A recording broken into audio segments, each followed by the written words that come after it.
So hello everyone, welcome back to our YouTube channel. आज दोबारा से एक नए गेस्ट को मैं लेके आया हूं और आज वाले गेस्ट थोड़े से स्पेशल इसलिए हैं क्योंकि ये जो हमारे गेस्ट हैं ये एफिलिएट मार्केटिंग के साथ साथ कर रहे हैं, जिसकी वजह से इनका जो इंटरव्यू है वो थोड़ा स्पेशल होने वाला है। मेक श्योर आपने इसको एंड तक पूरा देखना है ताकि आपको इनका पूरा बिजनेस मॉडल समझ में आ सके। सबसे पहले हमें बायस आप ये बताएं कि आप यूट्यूब ऑटोमेशन बिजनेस के अंदर कब आए और क्यों आए। साथ भाई, इस क्वेश्चन को आंसर करने से पहले मैं आपके साथ अपना थोड़ा सा बैकग्राउंड शेयर करना चाहता हूं। मैं लास्ट 3 ईयर से फ्रीलांसिंग कर रहा हूं in Shopify custom coding, Shopify theme development और शॉपिफाई एसईओ के ऊपर, और टॉप रेटेड सेलर हूं फाइवर पे। तो लास्ट ईयर मैं सेकंड स्ट्रीम ऑफ इनकम की तलाश में था और मुख्तलिफ बिजनेस मॉडल्स को एक्सप्लोर कर रहा था। तो मैंने आपकी एक वीडियो देखी जिसमें आपने यूट्यूब ऑटोमेशन बिजनेस मॉडल को एक्सप्लेन कर रहे थे। तो मुझे ये मॉडल जो है काफ़ी पसंद आया। तो मैंने इसको फर्दर जब रिसर्च की तो मुझे पता चला कि इसके अंदर एक फ्रेमवर्क है जिसको हम कहते हैं यूट्यूब सर्च ऑटोमेशन।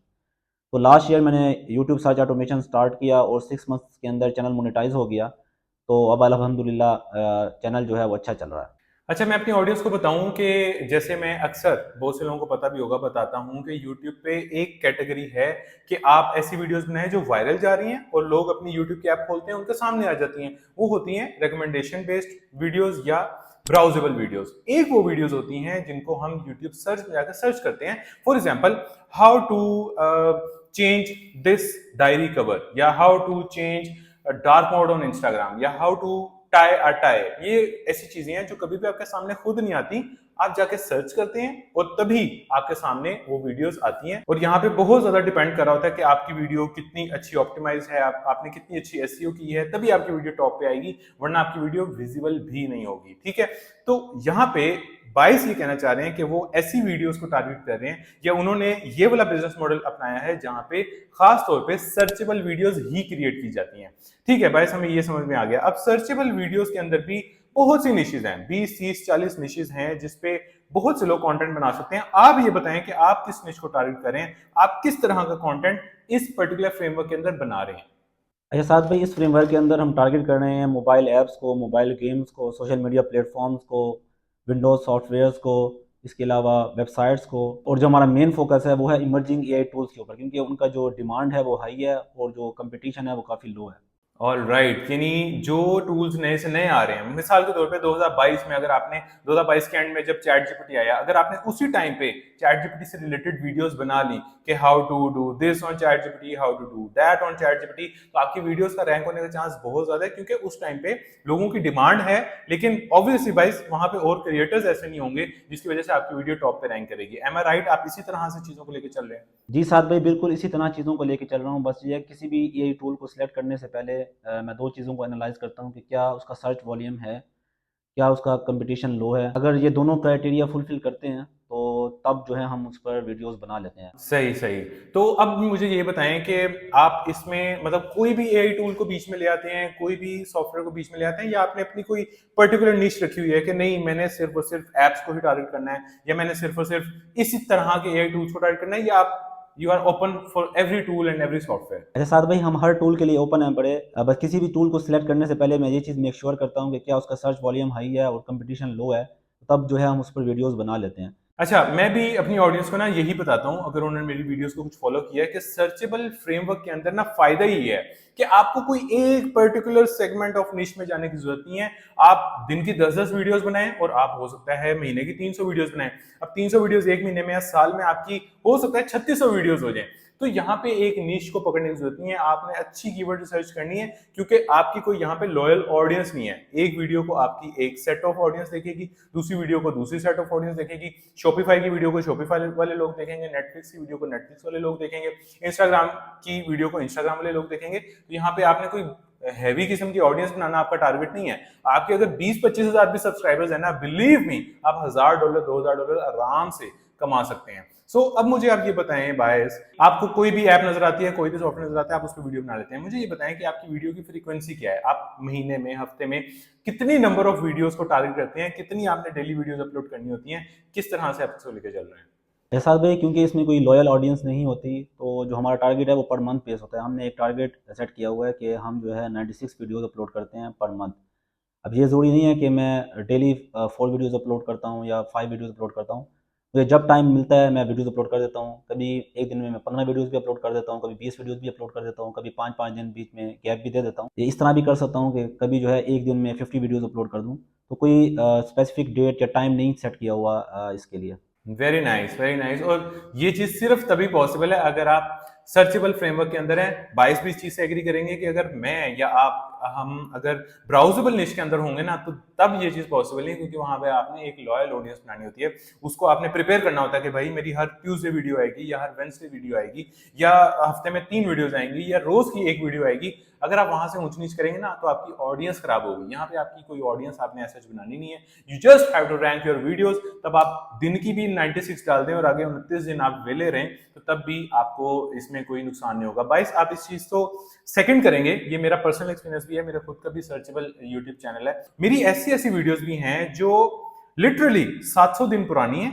700 दिन उनका ग्राफ ऐसे रहा है, बिल्कुल ऐसे, और 700 दिन बाद जाके वो वीडियो का ग्राफ ऐसे उठा है कि वो मेरी ऐसी ऐसी वीडियोस बन गई हैं कि महीने में सबसे ज्यादा व्यूज उसी पे आए हैं। तो आप भी ये बताएं कि आपके साथ कभी ऐसा हुआ है कि शुरू में आपको कोई व्यूज नहीं आ रहे, लेकिन आफ्टर अ सर्टेन टाइम आपने देखा कि यार मेरी वीडियो किक ऑफ करने लग गई है या इस पे व्यूज आने लग गए हैं? अच्छा साहब भाई, मेरे जो चैनल है उस पर ना 1000 प्लस वीडियोज़ हैं पड़ी। तो मेरा जो एक्सपीरियंस है वो इस तरह रहा है कि मैंने ये देखा है कि मिनिमम वीडियो को रैंक होने में 2 टू 3 मंथ्स लग जाते हैं। स्टार्ट में आपके रिकमेंडेशन बेस के ऊपर तो व्यूज़ आ सकते हैं, लेकिन यूट्यूब सर्च से आपको 3 मंथ्स लग जाते हैं वीडियो को रैंक होने में। और जब आपकी वीडियो रैंक हो जाती है तो उसके डिमांड के हिसाब से आपको कंसिस्टेंट व्यूज़ आने लग जाते हैं। अच्छा 22, मुझे ये बताएं कि इस पर्टिकुलर निश के अंदर या इस पर्टिकुलर फ्रेमवर्क के अंदर जो सबसे इंपॉर्टेंट चीज है ना, दैट इज कीवर्ड रिसर्च। बाकी सारा काम बहुत ही बच्चों वाला है, बड़ा ही बेसिक है। आप टीनेजर्स को भी रख लेंगे ना, वो आपका बाकी सारा काम कर देंगे। लेकिन जो most important thing is that is keyword research. तो उसका क्या प्रोसेस है, उसको आप किस तरह से लेके चलते हैं, कैसे कीवर्ड्स फाइंड करते हैं, कंपटीशन कम से कम हो और सर्च वॉल्यूम ज्यादा हो। इसमें मैं चाहता हूं कि आप थोड़ा डिटेल से बताएं, स्टेप बाय स्टेप चीजों को लेकर चलें कि पहले मैं ये करता हूं, फिर मैं ये करता हूं, वीडियो को कैसे यूज करता हूं, यूट्यूब सर्च बार को कैसे यूज करता हूं। थोड़ा इस चीज को अनफोल्ड करें। अच्छा, कीवर्ड रिसर्च के लिए मैं बेसिकली 2 मेथड ही यूज़ करता हूँ। एक तो है YouTube search bar. YouTube search bar में है एबीसी मेथड और अंडरस्कोर मेथड। एबीसी मेथड जो है वो मैंने आपकी वीडियो से ही सीखा था, और अंडरस्कोर मेथड भी। इसके अलावा अगर मैंने चीज़ों को स्पीड अप करना हो, मतलब कीवर्ड रिसर्च के प्रोसेस को स्पीड अप करना हो, तो जो है फिर मैं vidIQ की सब्सक्रिप्शन जो है उस महीने परचेज़ कर लेता हूँ। तो उससे ये फ़ायदा होता है कि जो कीवर्ड का जो प्रोसेस है वो फास्ट हो जाता है, और जो है वो मुझे कीवर्ड जो है वो आसानी से मिल जाते हैं। अब जब एक दफ़ा कीवर्ड्स मुझे मिल जाते हैं तो उसको फर्दर एनालिसिस के लिए मैं यूट्यूब सर्च बार पे जाता हूँ और उस कीवर्ड को पेस्ट करता हूँ वहाँ पर, और देखता हूँ कि इसका कंपटीशन क्या है। अगर जो है टॉप पर जो रैंक कर रहे हैं वीडियोज़, उन पर जो है जो चैनल साइज़ है वो बड़ा है बड़ा, तो जो है ना उस पर ये चांस होता है कि जो आपकी वीडियो है वो रैंक नहीं हो सकती। अगर स्मॉल चैनल्स की वीडियोज़ जो हैं वो रैंक है बड़ी, तो जो है ना there is a high chance कि आपकी वीडियो भी रैंक हो सकती है। और इसके अलावा अगर प्राइमरी कीवर्ड को किसी ने अपने टाइटल में यूज़ नहीं किया हुआ, तो भी आपका चांस है कि जो आपकी वीडियो है वो रैंक हो सकती है। क्योंकि जब आप यूट्यूब पर कोई चीज़ सर्च करते हैं तो जो मोस्ट रेलिवेंट रिज़ल्ट होता है वो यूट्यूब आपकी स्क्रीन पे आपके साथ शेयर करता है। तो अगर प्राइमरी कीवर्ड किसी ने अपने टाइटल में यूज़ नहीं किया हुआ, तो जो है अगर आप वो टाइटल में यूज़ कर लेते हैं तो there is a high chance कि आपकी वीडियो रैंक हो सकती है। एक्सीलेंट। यानी ये 22 कहना चाह रहे हैं कि पहले आप वीडियो पे जाएं या सर्च बार में जाएं, आपने कोई एक पर्टिकुलर टर्म निकाल ली, उसको सर्च बार में जाके जब आप एंटर करेंगे तो आपके सामने अगर एग्जैक्ट उसी कीवर्ड पे या उसी टाइटल पे और वीडियोस नहीं है, then there is a high chance कि आपकी वीडियो वहां पे रैंक कर जाएगी। यस, अगर आप वीडियोस बनाएंगे कि how to change Instagram password या how to change Facebook password, obviously वहां पे आपके लिए रैंक करना मुश्किल होगा, क्योंकि जो टॉप पे वीडियोस होंगी उन पे 2-2, 4-4, 5-5 मिलियन शायद व्यूज हों, और फिर कहां ही आपको चांस मिलेगा कि आप अपनी वीडियो उस जैसे टाइटल पे रैंक करवा सकें। छोटे टाइटल्स को पकड़ना है, छोटे मतलब जहां पे कंपटीशन कम है वहां पे आए, और इवेंचुअली 1-1.5 साल में, 2 साल में यू विल सी कि आपकी वीडियो भी लाखों को क्रॉस कर सकती है। ओके, सो अब मुझे ये बताएं कि आपने यहाँ पे कोई प्रॉपर स्क्रिप्ट राइटर रखा हुआ है, या एक बंदा है जो सिर्फ स्क्रीन रिकॉर्डिंग करता है और देखता है कि यार अच्छा ये फीचर ऐसे है, यहाँ से इधर क्लिक करो, वहां से इधर क्लिक करो, जो उसके मुंह में आता है वो उसी तरह से चीजों को लेकर चलता है, ये प्रॉपर आप एक स्क्रिप्ट को लेकर चल रहे हैं? ऐसा भी जैसा कि मैंने आपको बताया था कि मेरे साथ कज़न्स अटैच हैं जो कि यूनिवर्सिटी गोइंग हैं, कॉलेज गोइंग हैं, तो उनके साथ ना मैं गूगल शीट शेयर करता हूँ। तो उसमें ना रेफरेंस वीडियोस शेयर होती हैं, तो वो रेफरेंस वीडियोस को देखते हैं, उसको समझते हैं। समझने के बाद वहाँ से स्क्रिप्ट जो है वो कॉपी करते हैं और जो है चैट जीपीटी से रिफ्रेश करवाते हैं। रिफ्रेश करवाने के बाद उसका AI वॉइस ओवर जनरेट करवाते हैं। AI वॉइस ओवर जनरेट करवाने के बाद उस पर वीडियोज़ बना लेते हैं। अच्छा, आपने बताया कि आप कंपेटिटर से उसका स्क्रिप्ट निकालते हैं। कंपेटिटर का स्क्रिप्ट निकालना मैंने अपनी ऑडियंस को सिखाया हुआ है, it's extremely easy.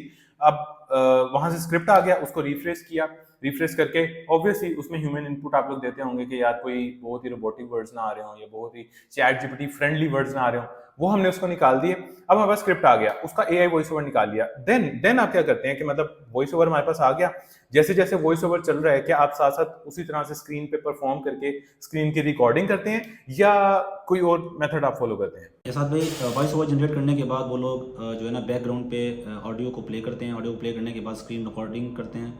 Screen recording में जो वो स्टेप्स बताता है उस स्टेप्स को फॉलो करते हैं।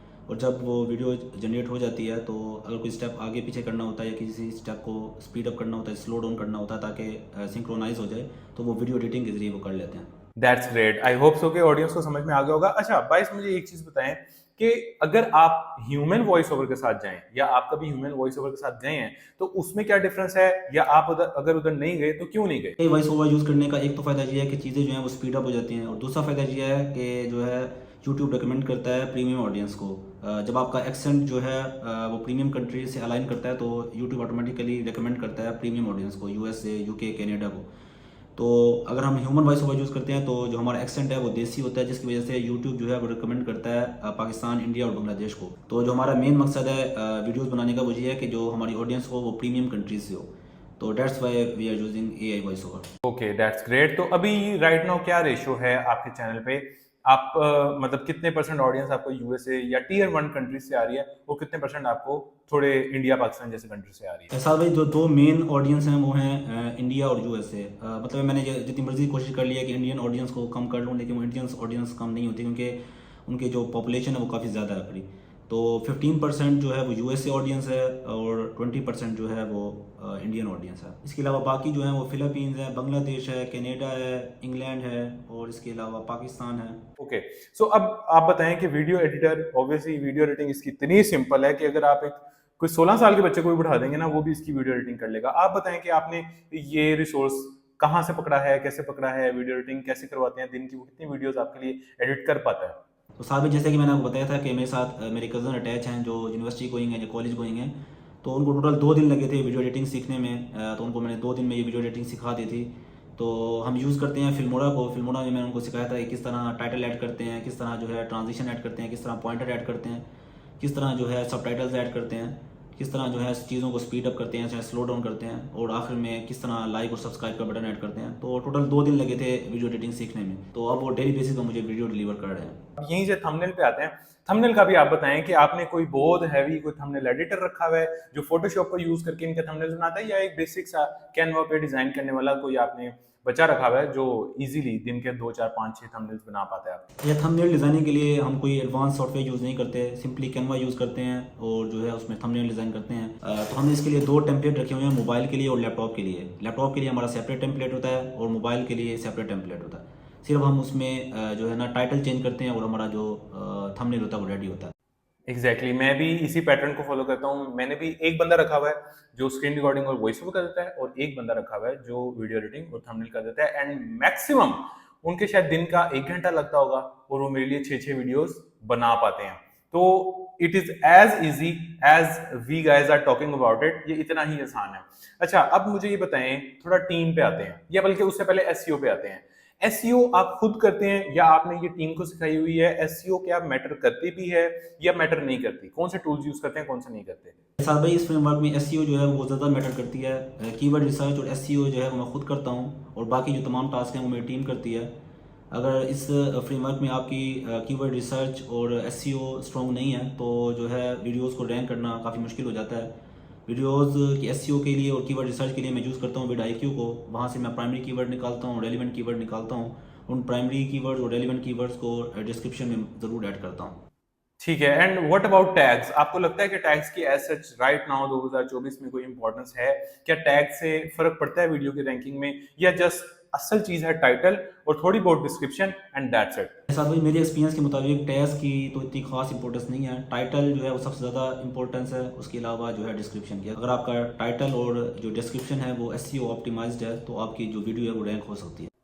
Exactly, this is what I was trying to say. मैं अपनी ऑडियंस को भी यही समझाता हूँ अक्सर, और समझाना चाह भी रहा हूँ फिलहाल, कि टैग्स के एज सच राइट नाउ कोई इंपॉर्टेंस नहीं है। ये जो लोग बहुत हैवी हैवी के यूट्यूब एसईओ की इतनी बड़ी मास्टर क्लास, 2-2 घंटे की मास्टर क्लास, यार उसकी कोई खास जरूरत नहीं है। सिंपल आपकी कीवर्ड रिसर्च अच्छी होनी चाहिए। अगर कीवर्ड रिसर्च अच्छी नहीं है, जितने मर्जी हैवी डिस्क्रिप्शन लिख लें, जितनी मर्जी हैवी टैग्स ऐड कर लें, कोई फायदा नहीं है, आपकी वीडियो बिल्कुल भी रैंक करने के चांसेस नहीं है। अच्छा भाई साहब, जैसे आपने बताया कि आपने टीम रखी हुई है which is like your cousins और आपकी फैमिली मेंबर्स हैं, आप मुझे बताओ कि कितने मेंबर्स हैं और उनकी क्या जॉब रोल्स हैं, and almost what you are paying to them, और आपको तकरीबन एक वीडियो अराउंड कितने में पड़ जाती है? एस आर टोटल 5 मेंबर्स की टीम है जो कि यूनिवर्सिटी गोइंग है या कॉलेज गोइंग है। तो जो है वो जब वहाँ से फ्री होकर आते हैं टोटल 3 घंटे काम करते हैं, मेरे ऑफिस आते हैं, यहाँ 3 घंटे काम करते हैं। उनके साथ मैं गूगल शीट शेयर करता हूँ, उनको टॉपिक्स असाइन हो जाते हैं। जिसको जो टॉपिक असाइन होता है वो A to Z उसका सारा काम करता है, वीडियो क्रिएशन, थंबनेल डिज़ाइनिंग,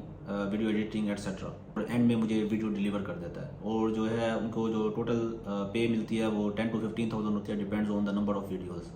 यानी बाइस कहना चाह रहे हैं कि उनके पास फॉर एग्जांपल 10 वीडियोस की लिस्ट है, तो वो क्या करेंगे, 2 वीडियोस एक बंदे को दे देंगे, 2 वीडियोस एक बंदे को दे देंगे, 2 एक को दे देंगे, 2 एक को दे देंगे। जिसको जो वीडियो मिली है उस वीडियो की उसने स्क्रिप्ट भी करनी है, उस वीडियो का उसने वॉइस ओवर भी करना है, उसी की उसने एडिटिंग भी करनी है, और उसी की उसने थंबनेल भी करना है। ठीक है, ओके, यहाँ तक हमें सारा प्रोसेस तो समझ में आ गया। अब आता है most important part which is affiliate marketing. अब आपने ना ये हमें समझाना है कि जैसे कि आपने मुझे दिखाया भी था कि एफिलिएट से भी you are making very handsome amount of money, तो वो आप कैसे कर रहे हो? फॉर एग्जांपल इंस्टाग्राम की कोई वीडियो है, उस पर एफिलिएट मार्केटिंग हो पाती है या नहीं, या आपके पास कोई डिफरेंट मैजिक है कि मैं ये करता हूँ इसकी वजह से मुझे एफिलिएट की कमीशन आता है या वहां से लीड्स आती हैं? थोड़ा इसके बारे में आपने खुल के बताना है और इतना इजी वर्डिंग में समझाना है कि एक बच्चा भी इसको समझ सके। ऐसा भी एफिलिएट कमीशन अर्न करने के लिए कोई रॉकेट साइंस नहीं है। आपने सबसे पहले जो है ना वो कीवर्ड फाइंड करना है जिसका कंपटीशन जो है वो लो हो, उसका जो सर्च वॉल्यूम है वो हाई हो। ठीक है, लेट्स से हमने टॉपिक फाइंड किया है convert video to MP3, how to convert video to MP3। ठीक है, हमने ये टॉपिक फाइंड कर लिया है। अब हमें पता चल गया है कि इसका जो है ना सर्च वॉल्यूम जो है वो हाई है और जो कंपटीशन है वो लो है। तो हमने उसके बाद क्या करना है, हमने उसके बाद ऐसा सॉफ्टवेयर ढूंढना है जो ये काम कर सके। लेट्स से हमें कोई सॉफ्टवेयर मिल गया जो ये वीडियो को MP3 में कन्वर्ट कर सकता है। तो जो है ना हम देखेंगे कि उसका एफिलिएट प्रोग्राम कोई मौजूद है, तो हम एफिलिएट प्रोग्राम उसका ज्वाइन करेंगे। ज्वाइन करने के बाद उसमें साइन अप करने के बाद उसी सॉफ्टवेयर को यूज़ करके हम वीडियो को कन्वर्ट करेंगे MP3 पे, और उसका जो लिंक है वो हम डिस्क्रिप्शन में ऐड कर देंगे। तो जब भी कोई वो उसी लिंक से जो है ना उसकी सब्सक्रिप्शन परचेज करेगा तो हमें उसका एफिलिएट कमीशन मिलेगा। ठीक है, और इसमें मतलब एक तो ये बेसिक टूल्स हो गए, और किस किस तरह के प्रोडक्ट को यहाँ पे प्रमोट किया जा सकता है, एफिलिएट किया जा सकता है? जैसे कि आपने ऑफ द रिकॉर्ड बताया, VPNs हैं, इस तरह की चीजें हैं, इसके बारे में भी थोड़ा सा गाइड करो। साथ में इसके अलावा एक और एग्जांपल भी है मेरे पास। नेटफ्लिक्स का तो सबको पता होगा। तो जो है एक टॉपिक है how to change Netflix region और लोकेशन। लोग जो है नेटफ्लिक्स की रीजन या लोकेशन चेंज करते हैं मुख्तलिफ मूवीज़ को एक्सेस करने के लिए और ड्रामास को एक्सेस करने के लिए और सीजन्स को एक्सेस करने के लिए। तो हम इस पर वीडियो बनाते हैं how to change Netflix region, और जो है हम इसमें जो रीजन को चेंज करने के लिए हम VPN का यूज़ करते हैं। तो बहुत सारे VPN मौजूद हैं, इनका एफिलिएट प्रोग्राम मौजूद है। जैसे नॉर्ड VPN है, एक्सप्रेस VPN है। तो हम नॉर्ड VPN को यूज़ करके नेटफ्लिक्स का रीजन चेंज करते हैं और उसका जो लिंक है वो डिस्क्रिप्शन में ऐड कर देते हैं। तो जब भी कोई उस लिंक को क्लिक करके सब्सक्रिप्शन परचेज करेगा तो आपको एफिलिएट कमीशन उसका मिल जाएगा। कुछ प्रोग्राम ऐसे भी होते हैं जिनका रिकरिंग बेस्ड कमीशन होता है। लेट्स से एक बंदे ने एक चीज़ परचेज की, तो नेक्स्ट मंथ जब वो दोबारा सब्सक्रिप्शन बाय करेगा तो आपको उसका जो कमीशन है वो आपके अकाउंट में आ जाएगा। ठीक है, अब मुझे आप ये बताएं कि आपको यहाँ पे अराउंड RPM कितना मिलता है अपनी वीडियोस को लेके? और ऐसा होता है कि कुछ टूल्स को आप जब एक्सप्लेन कर रहे हैं तो RPM ज्यादा है, फॉर एग्जांपल शॉपिफाई को एक्सप्लेन कर रहे हैं तो RPM ज्यादा है, इंस्टाग्राम को एक्सप्लेन कर रहे हैं तो आपका RPM कम है। ये फ्लक्चुएशन आपको देखने को मिलती है या नहीं? और टोटल RPM ऑन एवरेज आपको कितना मिल जाता है यहाँ पे? ऐसा भाई RPM जो है वो वेरी करता है। अगर हम वीडियोस बनाते हैं शॉपिफाई के ऊपर, ई-कॉमर्स के ऊपर, वेबसाइट के ऊपर, तो RPM जो है वो हाई होता है। अगर हम वीडियोस बनाते हैं सोशल मीडिया प्लेटफॉर्म्स पर, गेम्स पर, तो RPM जो है वो लो होता है। तो टोटल एवरेज जो RPM बन रहा है वो है $3 to $4। अच्छा, और आपको आज तक सबसे ज्यादा RPM किस वीडियो पे मिला है या किस प्लेटफॉर्म पे मिला है?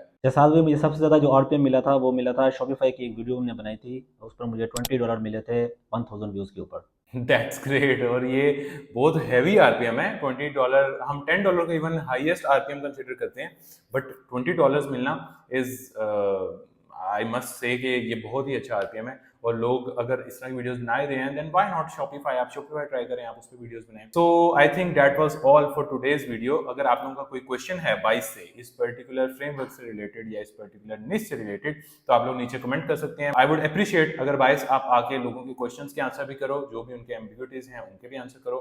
एंड आई वांट कि आप लोग इस वीडियो को कम अज कम भी 1000 लाइक्स लाजमी दें, ताकि हमें भी मोटिवेशन मिले, हम मजीद लोगों को अपने साथ लेके आएं और आप लोगों की नॉलेज में इजाफा कर सकें। Thank you so much everyone for watching. यहाँ पे आपके सामने एक लिंक आ रहा है, इस पे क्लिक करके आप YouTube ऑटोमेशन का फ्री कोर्स कंप्लीटली देख सकते हैं, जहाँ पे मैंने सारी फ्रेमवर्क, सारी निशेस डिटेल से एक्सप्लेन की। मिलते हैं इंशाल्लाह किसी और वीडियो में, तब तक के लिए अल्लाह हाफिज।